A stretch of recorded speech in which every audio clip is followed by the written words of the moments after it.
Bu, sambil menunggu dimulai, Bu. Waktunya Ya. bilih salin nih, Ibu karunya. Hmm? Bilih CF waktunya karunya awates. Oh, sampai ke jam seberapa sih? Jam 10.15 ya? Jam 11.15. Sampai seberapa orang ya, Teh?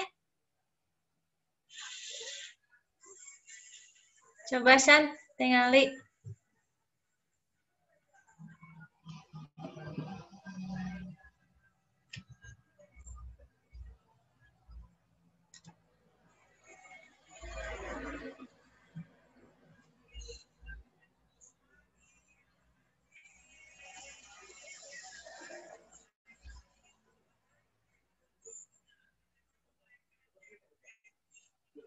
Ya, dimulai saja ya.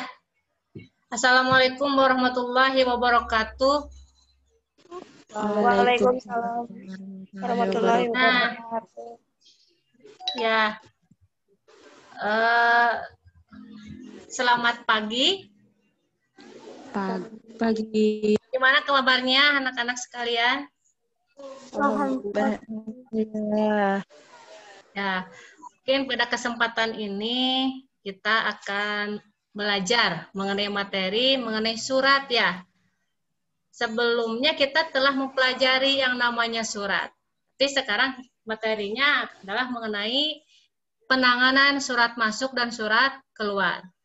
Sebelum itu, kalian sebelum adanya libur itu kan mempelajari yang namanya surat. Barangkali masih ada yang ingat apa sih itu yang namanya surat? Halo? Ya. Halo? Surat adalah alat bukti tertulis untuk menyampaikan informasi kepada pihak lain. Ya. Yang namanya surat itu adalah bukti tertulis. Nah, menyampaikan informasi kepada pihak lain. Nah, seperti ini, berarti kan di zaman modern ini dibutuhkan yang namanya surat, meskipun surat ini dibuat secara manual. Tapi dengan adanya perkembangan zaman sekarang ini, surat ini bisa menggunakan yang namanya elektrik. Contoh seperti apa? Salah satunya yaitu mengenai email. Itu adalah bentuk surat dalam zaman sekarang, kemajuan zaman sekarang. Sekarang, kenapa sih sekarang ini dibutuhkan penanganan surat atau dengan kata lain mail handling? Siapa yang tahu? Kunaon tah kira-kirana bet surat kudu ditangani ameh naon?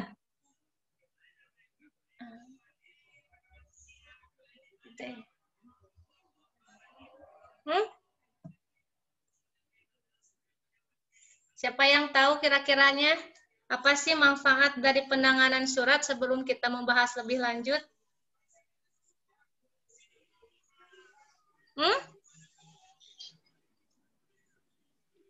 Ya terang tuh. Hah? Tahu nggak? Enggak.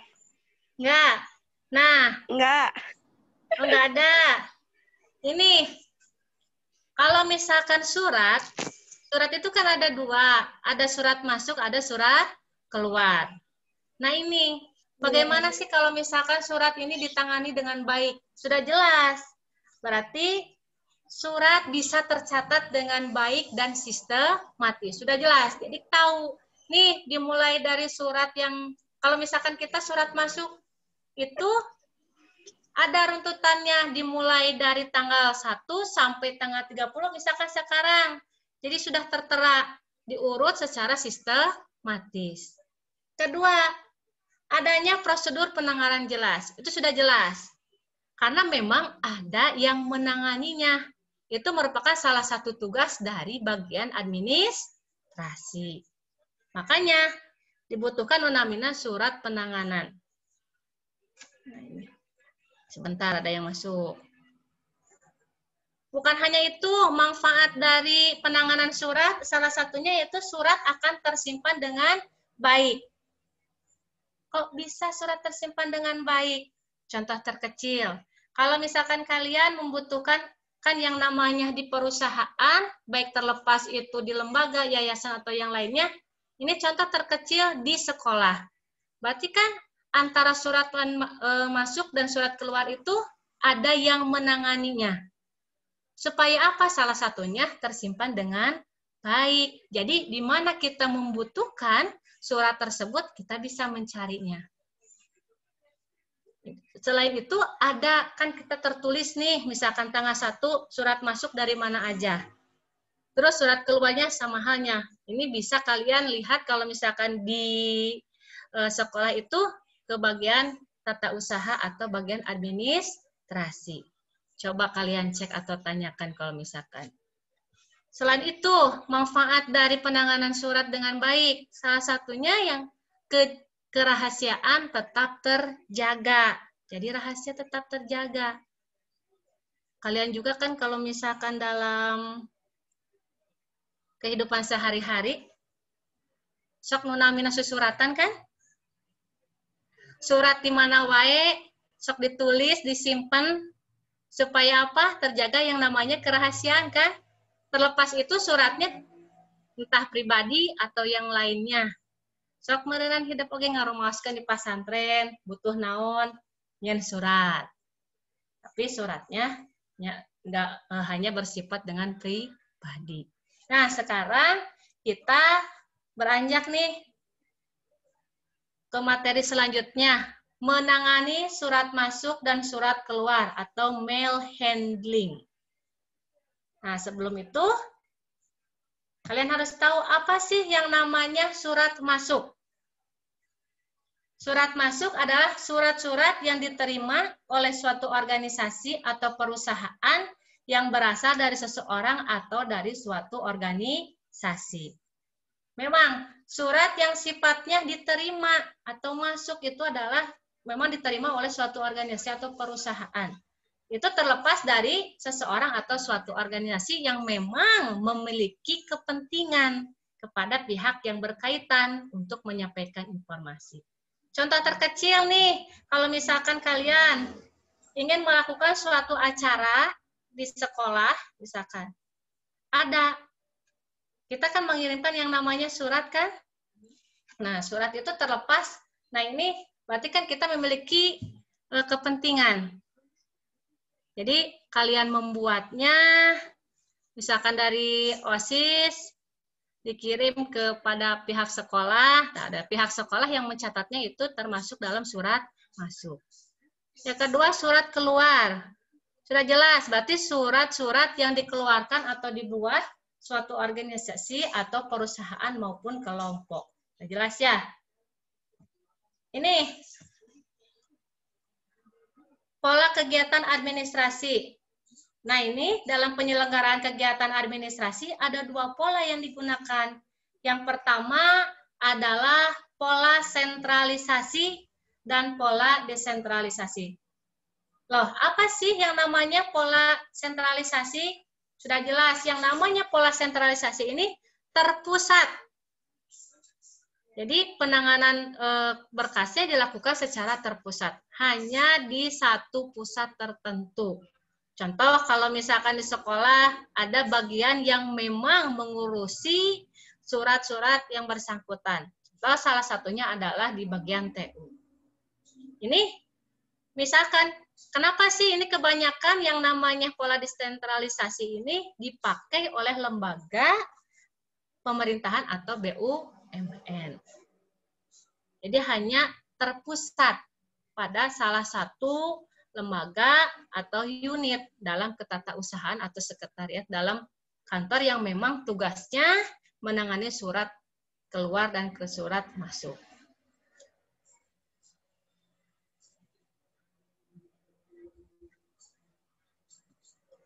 Yang kedua, apa sih yang namanya pola desentralisasi?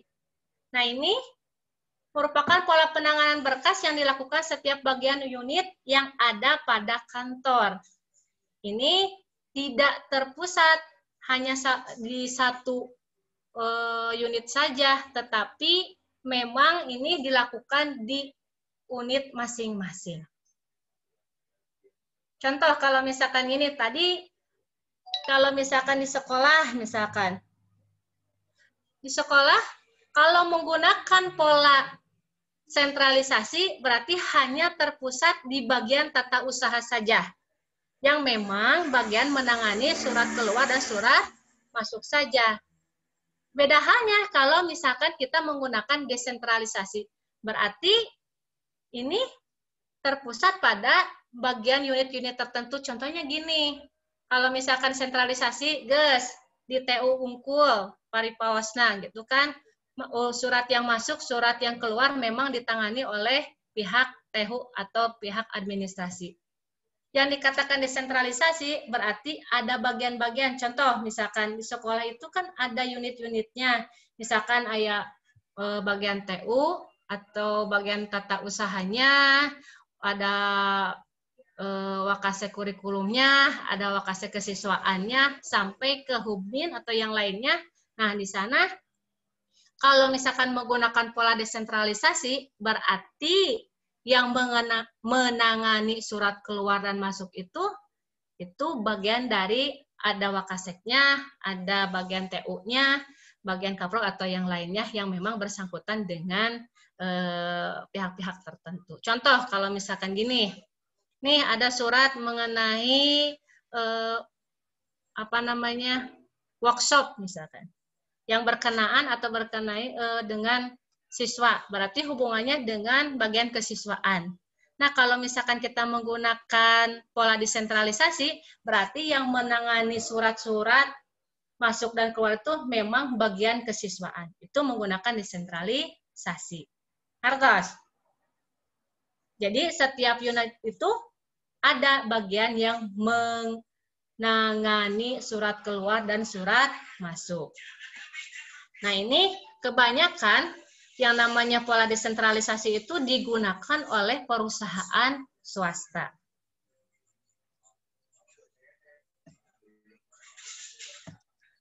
Nah, ini terlepas dari ini, apa sih perlengkapan dalam penanganan surat?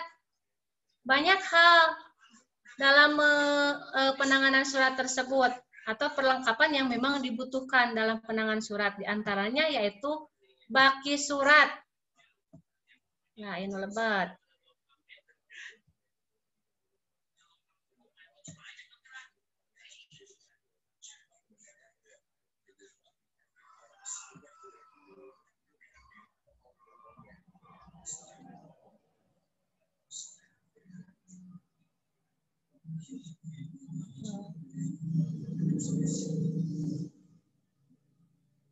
Nah, ini tadi kan perlengkapan penanganan surat yang pertama baki surat atau tray. Ini sudah jelas berguna sebagai tempat dari berkas yang sudah ada. Yang kedua, buku agenda surat. Nah, ini berarti buku agenda surat ini digunakan untuk pengurusan surat jika memakai sistem buku agenda, yaitu mencatat data surat yang masuk dan keluar. Yang ketiga, menggunakan kartu kendali. Nah, ini lembar pengantar surat masuk dan rahasia. Ini digunakan untuk pengurusan surat jika memakai sistem kartu kendali, yaitu mencatat data surat yang masuk dan keluar. Yang keempat, sekretaris desk file atau owner. Ini berguna untuk pengumpulan map dengan kode dan klasifikasi pekerjaan sesuai dengan kelompok berkas yang ditangani. Nah, ada lagi bagian-bagian yang memang nah,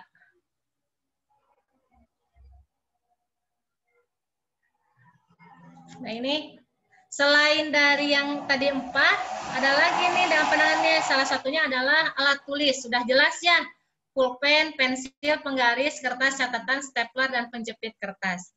Ini memang dibutuhkan ya dalam penanganan surat masuk dan surat keluar. Secara ini kalau misalkan dilihat memang ini penanganan surat secara manual. Tapi di zaman perkembangan teknologi ini ada aplikasi yang memang menangani mengenai surat ini, terlepas dari surat masuk dan surat keluar. ada yang namanya nanti kalian bisa lihat atau cari informasi, benar nggak sih kata si ibu yang namanya penanganan surat masuk dan keluar itu memang ada aplikasinya? Ada. Itu biasanya untuk perusahaan-perusahaan yang memang dikategorikan sebagai perusahaan yang bonafit yang menggunakan IT atau teknologi. Tapi rata-rata perusahaan yang ada di Indonesia yang sekarang kita kerjakan, baik perusahaan yang skala besar atau kecil, memang menggunakan sistem persuratan ini adalah secara manual. Ya. Terus ada alat pembuka surat, ada stempel, ada formulir tanda terima atau buku ekspedisi, lembar disposisi. Ini tujuan penggunaan ini memang salah satunya tadi sudah jelas, mail handling, yaitu untuk penanganan surat masuk dan keluar. Nah ini, selain polanya ada dua, nah ini ada yang menggunakan sistem pengurusan surat. Tadi polanya ada dua, yaitu desentralisasi dan sentralisasi. Sedangkan dalam sistem pengurusan surat ada tiga. Yang pertama yaitu sistem buku agenda. Ini dikategorikan sebagai sistem tradisional atau dengan kata lain sistem manual. Kalian mungkin lihat kalau misalkan di sekolah masih menggunakan yang namanya sistem tradisional. Masih ditulis tangan dan dibedakan antara surat keluar dan surat masuk. Kenapa sih harus membedakan? Nanti kan ada penomorannya. Itu bisa dimanfaatkan kalau misalkan penanganan surat yang memang baik itu kita tahu nomornya, tanggalnya, itu memudahkan kita untuk mencarinya. Nah, yang kedua, sistem kartu kendali. Nah, ini dikategorikan sebagai sistem pola modern. Yang ketiga, sistem takah atau tata naskah. Ini biasanya digunakan di lingkungan TNI. Ini untuk kebanyakan perusahaan yang memang tadi sudah dijelaskan, ini di Indonesia lebih banyak menggunakan yang namanya sistem tradisional atau dengan katanya sistem buku agenda. Hanya beberapa perusahaan yang memang menggunakan sistem kartu kendali. Karena yang namanya sistem kartu kendali itu melibatkan beberapa pihak. Yang pada ujung-ujungnya berarti kan biaya yang dikeluarkan. Nah ini. Nah, tadi kan terlepas dari apa sih yang namanya sistem buku agenda. Nah ini. Sistem yang memang dikategorikan sebagai sistem tradisional atau yang lama. Karena memang pertama kali muncul, sistem ini pada waktu pemerintahan Hindia Belanda. Nah ini dilakukannya memang dicatatkan oleh satu orang saja. Tadi kan sudah dibahas berulang-ulang yang namanya sistem pengeluaran atau sistem keluar masuknya surat itu memang dilakukan atau merupakan bagian tugas dari salah satu orang yang memang ada di administrasi. Kalau misalkan di sekolah yaitu TU. Salah satunya misalkan yang menangani surat keluar masuk itu adalah siapa yang di TU SM kemarin? Misalkan Pak Ahsan. Berarti kan Pak Ahsan yang memang bertanggung jawab untuk mencatat atau menangani surat masuk dan surat keluar. Jadi kalau misalkan kita membutuhkan data mengenai surat, datanglah ke Pak Ahsan. Tahu misalkan tanggal berapa-berapanya, itu ingat kalau misalkan, nah ini penanganan surat masuk secara benar. Itu jadi lebih memudahkan. Depi.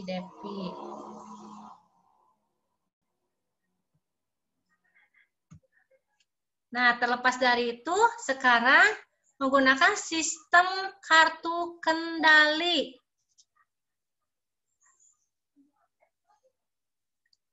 Lancar, Bu. Sebentar.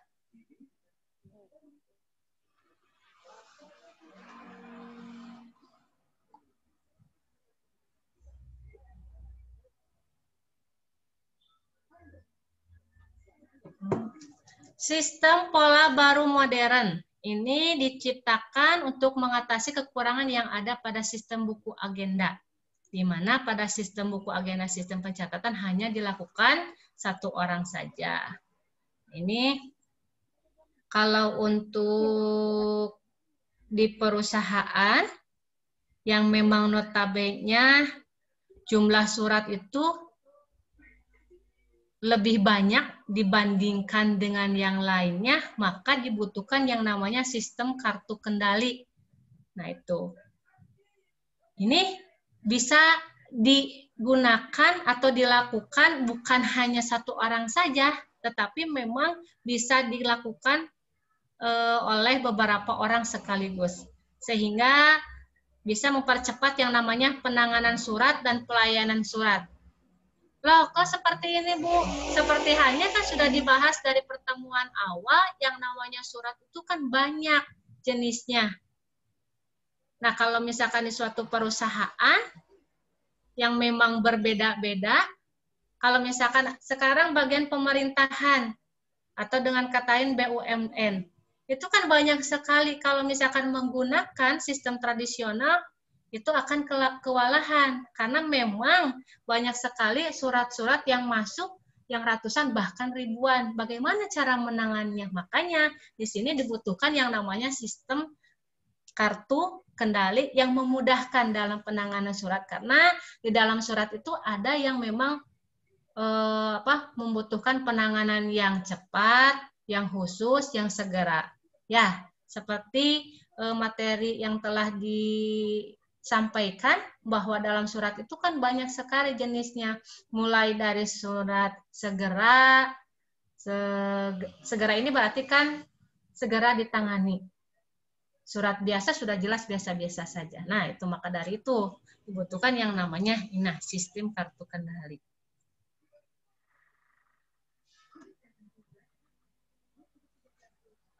Nah, ini tadi terlepas dari proses pengurusan surat masuk. Nah, ini menggunakan sistem buku agenda. Dalam sistem penggunaan buku agenda, ini dimulai dari penerimaan surat. Surat diterima, disortir, dicatat, diarahkan, disampaikan, lalu menyimpannya. Ngertos teu?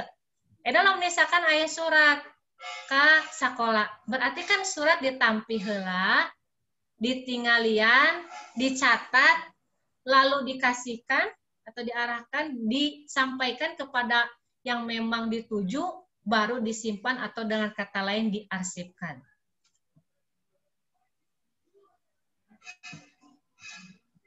Nah, ini penerimaan surat. Dalam penerimaan surat ada beberapa hal yang harus diperhatikan. Yang pertama, mengumpulkan dan menghitung surat masuk. Yang kedua, meneliti ketepatan alamat. Yang ketiga, menandatangani bukti penerimaan bahwa surat telah diterima. Bukan hanya dalam surat aja kan, kalau misalkan kalian COD-an, kalian pesen barang, terus yang nganterinnya, kurirnya itu kan sebelum itu menanyakan ketepatan alamatnya, lalu meminta yang namanya bukti penerimaan yang bersangkutan. Sama halnya dalam surat juga.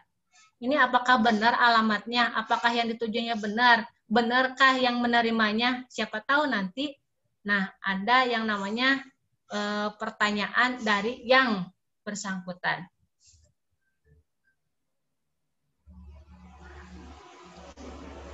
Nah, ini penyortiran surat berarti memisahkan antara surat dinas, kalau misalkan ada yang memang biasa, ada yang memang surat penting, ada yang memang rahasia maupun surat pribadi.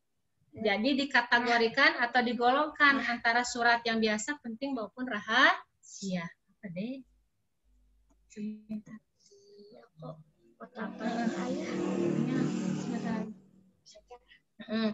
Ya. Jangan. Sekarang pencatatan surat. Nah, ini pencatatan surat, membaca surat. Nah, sudah jelas. Memeriksa lampiran-lampirannya, membubuhkan stempel agenda, baru mencatat surat dalam buku agenda masuk. Nah, ini kalau misalkan dalam contoh stempel agenda, tanggal diterimanya kapan, nomor agendanya apa, nomor berapa, tanggal diteruskannya kapan, langsung tanda tangan atau diisi dengan tanda tangan agendaris. Berarti yang memang tanda tangan agendaris ini yang menangani surat itu sendiri.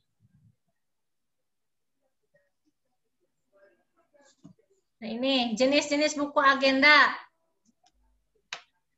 Yang pertama ada yang disebut dengan buku agenda surat.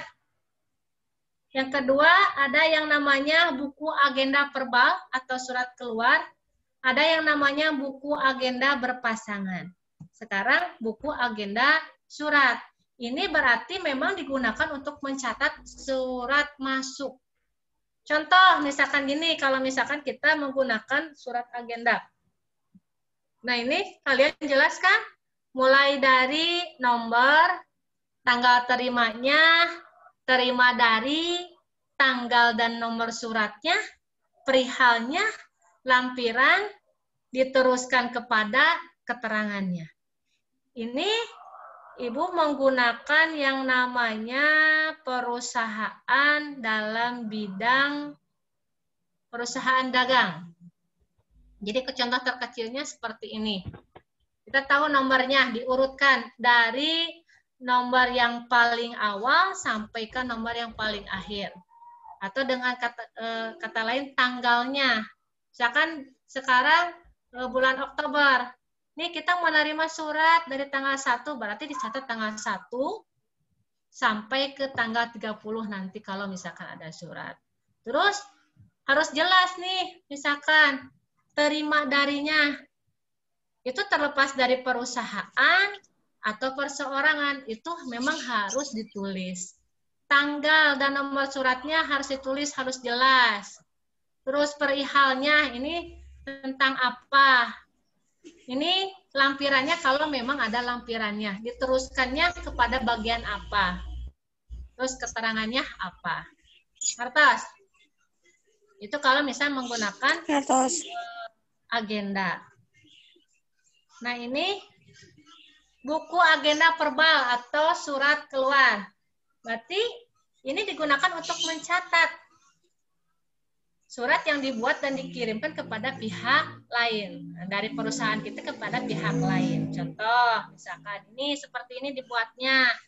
Ada nomornya, nomor suratnya, tanggal suratnya, dikirim kepada siapanya, perihal, lampiran, sama keterangannya.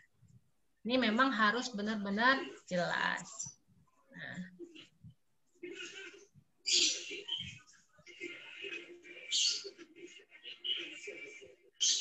Nah, ini yang ketiga, yang namanya buku agenda berpasangan. Berarti ini memang buku agenda yang digunakan untuk mencatat surat masuk dan surat keluar, atau dengan kata lain digabungkan menjadi satu. Kalau tadi masing-masing antara pencatatan surat keluar dan surat masuknya, sedangkan yang namanya buku agenda berpasangan ini memang satu agenda tapi digunakan untuk surat masuk dan surat keluar. Ini contohnya. Jadi nomornya, tanggal terima atau kirim, tanggal dan nomor suratnya, dari dan kepadanya, perihalnya, lampiran, sama keterangannya. Atas. Jadi memang dalam agenda itu ada 3. Yang pertama tadi buku agenda surat masuk, buku agenda verbal atau surat keluar. Yang ketiga merupakan buku agenda berpasangan.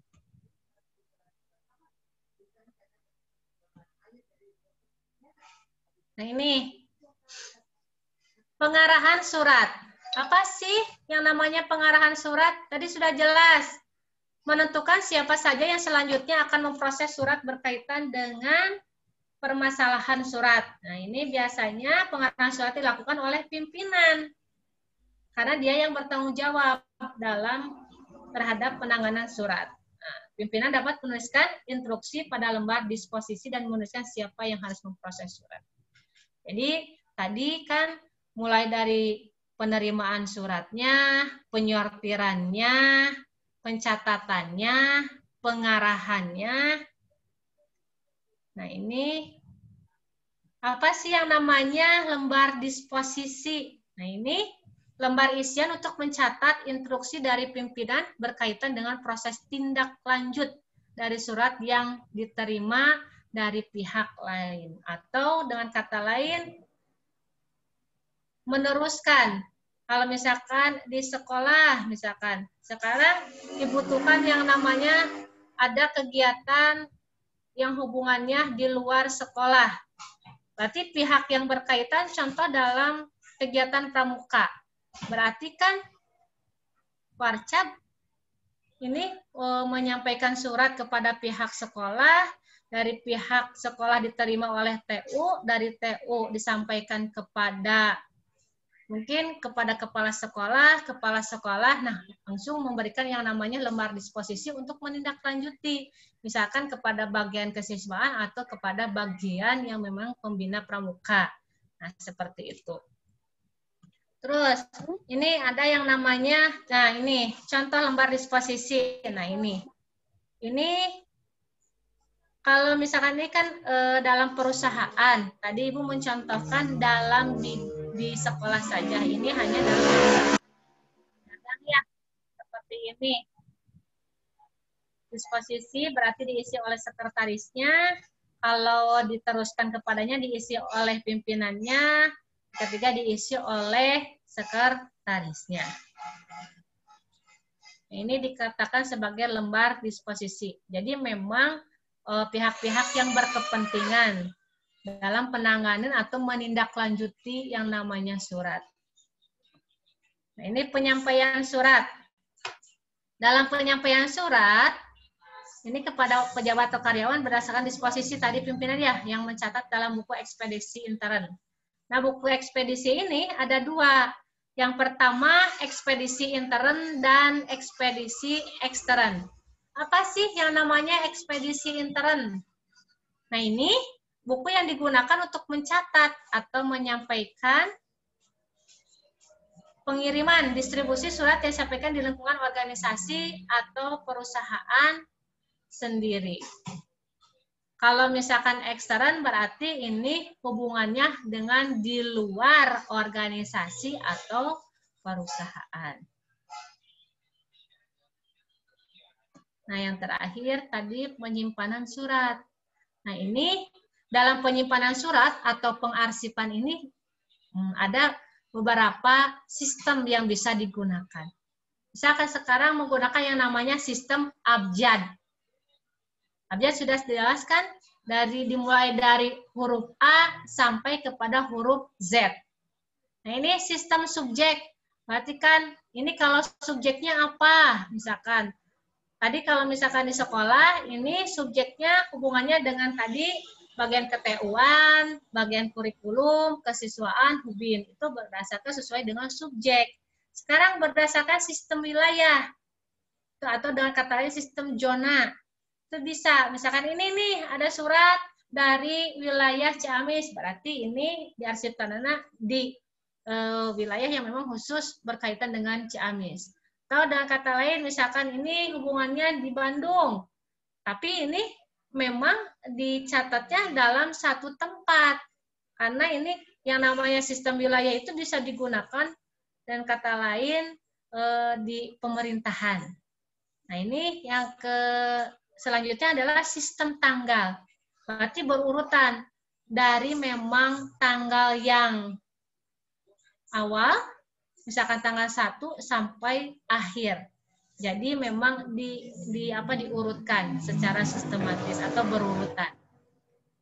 Yang terakhir ada sistem nomor. Sama sistem nomor juga. Kan kalau misalkan kalian membuat surat, terlepas dari surat itu ada yang namanya nomor surat kan? Itu bisa. Nah, dijadikan sebagai penyimpanan surat dengan menggunakan sistem nomor. Itu boleh memilih mangga bisa misalkan menggunakan sistem abjad, subjek, wilayah, tanggal, atau nomor. Itu tergantung dari kebijakan perusahaan yang memang memudahkan. Pasti antara perusahaan yang satu dan yang lainnya akan berbeda-beda. Disesuaikan dengan. Nah, tadi kan beranjak dari buku agenda, sekarang apa sih yang namanya kartu kendali? Nah, ini kartu kendali ini lembar isian untuk pencatatan, penyampaian, dan penyimpanan surat sehingga bila diperlukan dapat ditemukan dan kembali dengan mudah. Dalam fungsi kartu kendali, sudah jelas ya, fungsinya sebagai alat pengendali surat masuk dan surat keluar. Sebagai alat pelacak surat, sebagai arsip pengganti bagi surat yang masih dalam proses, sebagai pengganti buku agenda dan ekspedisi. Nah, ini keuntungan dalam menggunakan kartu kendali. Yang pertama sudah jelas, lebih efisien. Karena tidak terlalu banyak yang digunakan. Contoh tadi kalau misalkan kita menggunakan agenda dengan sistemnya yang dua, yaitu buku agenda keluar dan buku agenda masuk, itu berarti kan minimal kita harus memiliki buku agenda. Sedangkan kalau misalkan di perusahaan yang besar, itu kan yang masuk suratnya itu sampai ribuan, ratusan bahkan sampai ribuan. Nah, makanya dibutuhkan yang namanya kartu kendali yang memang lebih efisien. Nah, ini dapat membedakan sifat surat. Penting, biasa, dan rahasia karena lembarannya berbeda-beda. Ini sudah lebih, bukan hanya sekedar lebih efisien, tapi dalam kartu kendali ini lebih efektif dalam pengerjaannya. Karena memang sudah bisa membedakan, karena dibedakan yang namanya lembaran berbeda. Yang ketiga, menghilangkan pencatatan yang berulang. Ya kan, terlepas dari itu, kalau misalkan dalam secara manual atau tradisional itu, pencatatan bisa dilakukan berulang karena memang disebabkan oleh human error, atau dengan kata lain, ya karena kehilapan manusia itu sendiri dalam pencatatan itu. Tapi dalam kartu kendali ini, nah, itu bisa diantisipasi dan ditanggulangi bahwa tidak akan terjadinya pencatatan yang memang berulang. Yang keempat, mudah melacak lokasi surat yang sedang diproses. Nah, itu gampang. Karena memang dalam kartu kendali itu sudah secara sistematis, sudah ada sifatnya terkendali. Berbeda halnya kalau misalkan dilakukan secara manual. Apalagi kalau dalam pengarsipannya tidak baik.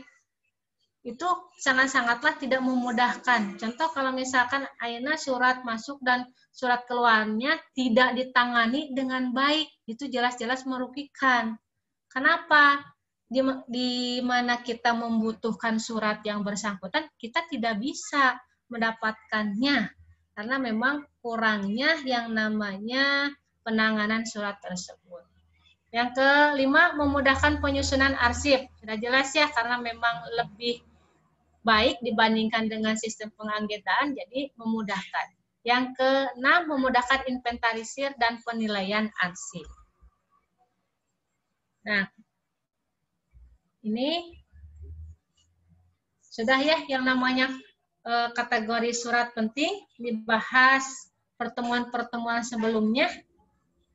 Ini lewat saja. Itu ini yang namanya surat penting itu kan jenis-jenis dari berdasarkan urgennya ya. Ada surat penting, surat segera, surat biasa.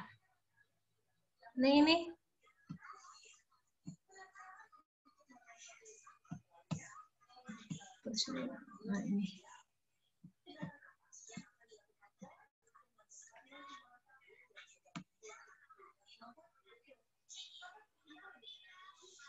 Nah, untuk kesempatan pada hari ini, mungkin dicukupkan kesekian ya.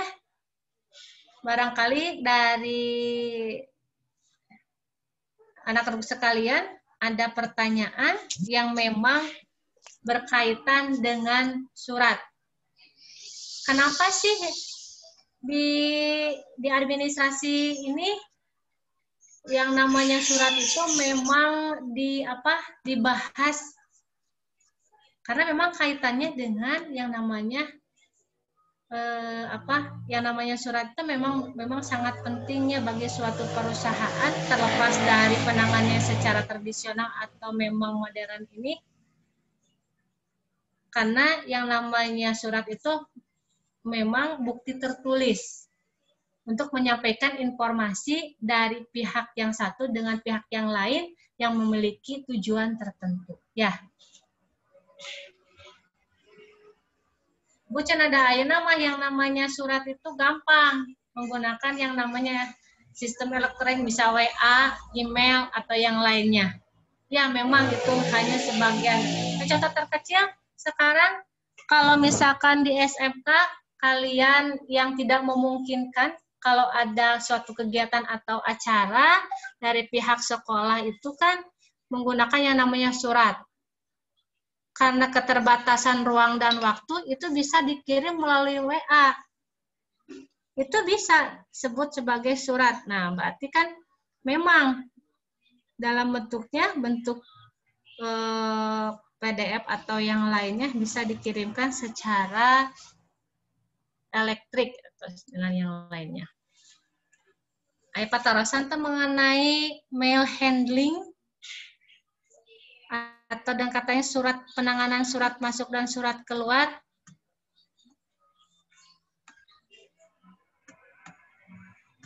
Yute unmute sadayana. Bisa dibuka itu namanya speakernya. Mungkin dari kalian?